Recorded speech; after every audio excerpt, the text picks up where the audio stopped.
Good afternoon. This is Evelyn Churan, and this is Churan's Tiny Homestead. Yeah, I was out digging the garden this morning, and well, of course, it started to rain again. It's been raining for 3 or 4 days. So, when you know it, I come in the house, I bring all my tools inside.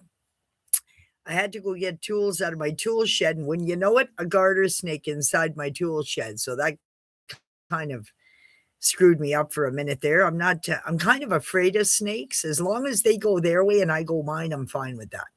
So anyways, so I dealt with that this morning too. So I'm trying to finish off a couple of gardens that I started building. One of them is for horseradish and one for rhubarb. I'm trying to plant produce that comes up every year.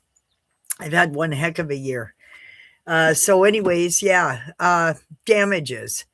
Now, I hope that my sound comes through. Oh, it looks like it's on now. So I've managed to fix the problem. This is my fourth try this morning. Damages incurred. Probably 20 to 25,000. I lost 3 hothouses. Of course, I had to buy tools to take it all apart and cut everything down. I had to pay people to come and pick up the junk after because everything was so damaged from the ice. I lost my swimming pool. That exploded into my raised gardens, lost all of my soil.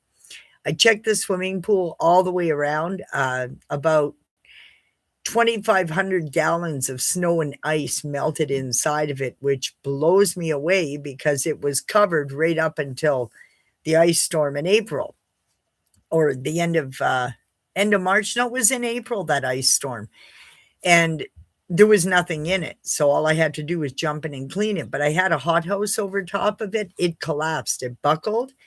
And I kept checking. I couldn't get to it right away. So finally, when I could cut the hothouse off of it, I drained all the water out of it. There was about 2,000 to 2,500 gallons of water, or liters of water, that melted inside my swimming pool. So I drained it all into my totes so that I can use it for my gardening. And no sooner did the water haulers leave, $400 of water.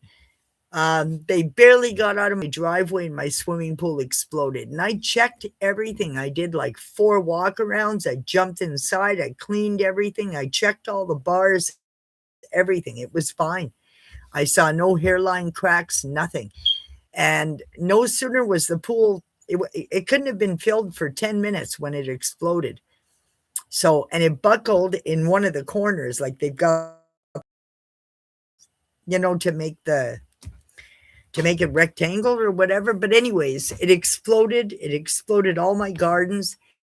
And then I noticed in January or February, a big thud. My entranceway gave out under my feet, and it dropped about this much. So I had to jack it up, put some small cement slabs under it for now so I can close my door and lock it.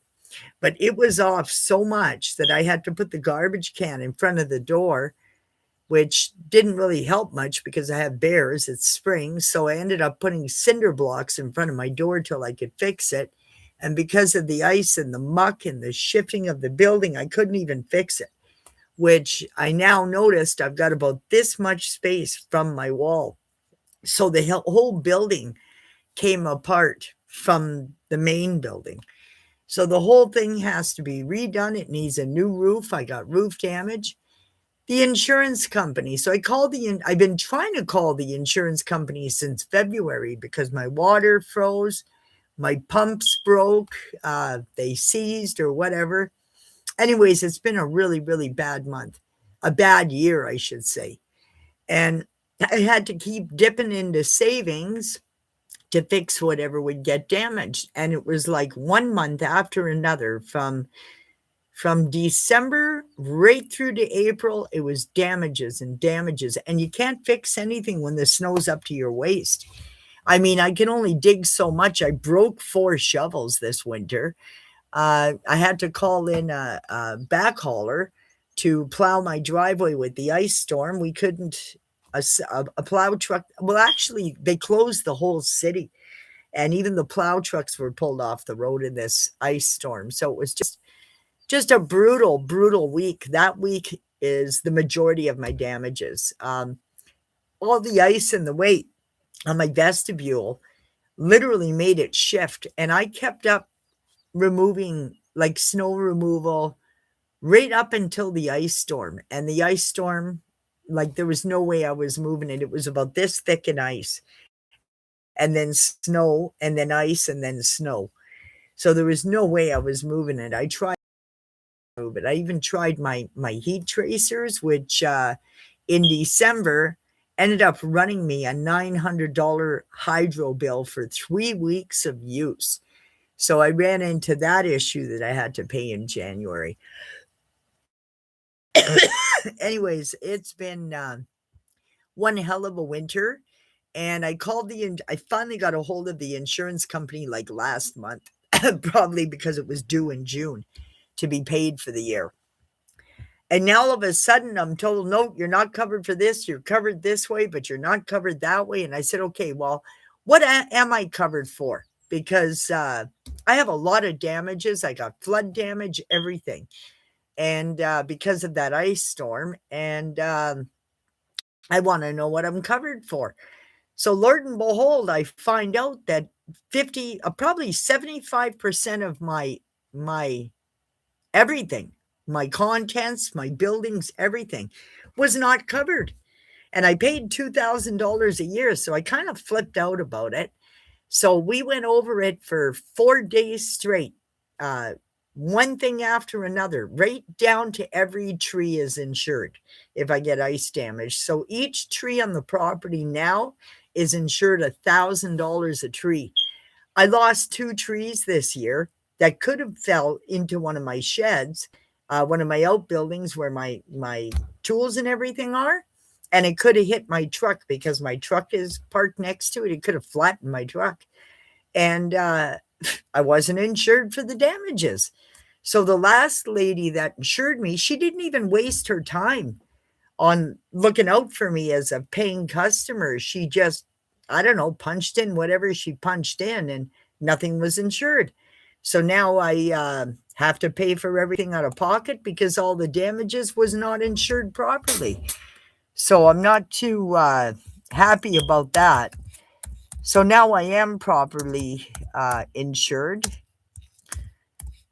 So I don't know what I'm gonna do there. I have no money to fix it, so I started a GoFundMe page on Churan's Tiny Homestead if I can raise some funds to fix the damages, because I had to dip into savings to fix everything, and I really have nobody to turn to help me unless I go into piles of debt. And, I don't wanna go into debt because the interest rates are way too high. I've already got a payment that I have to pay every month, and that's more than enough payment for me. My income only allows me so much with the bills, so I'm not too lucky, and a lot of the work I have to do myself, and I'm not that talented in everything, so I'm doing the best I can, trying to build what I can, clean up what I can, and just do the best I can. I do have a guy to rebuild the vestibule, but he can't come to work for me till September, October. And we have new doors that are gonna go on the inside. So while he takes it off, I'll be closed into this cabin. And then for sure the bears won't get me while I'm sleeping. I'm a little more concerned about bears and lynx getting inside the house while I'm sleeping, or even raccoons for that matter. And I've got foxes, I've got wolves here. I've got a little bit of everything back here. I've got moose. I had a moose with her calf this year. I had a buck here. So, yeah, I need to have a door that opens and closes because I'm really not into the wildlife coming inside my house. I'm watching it through the window, but I don't want it in the house. Anyways, this is Churan's Tiny Homestead. My name's Evelyn Churan. Have a nice day. Subscribe to my channel and hit the like button. Goodbye.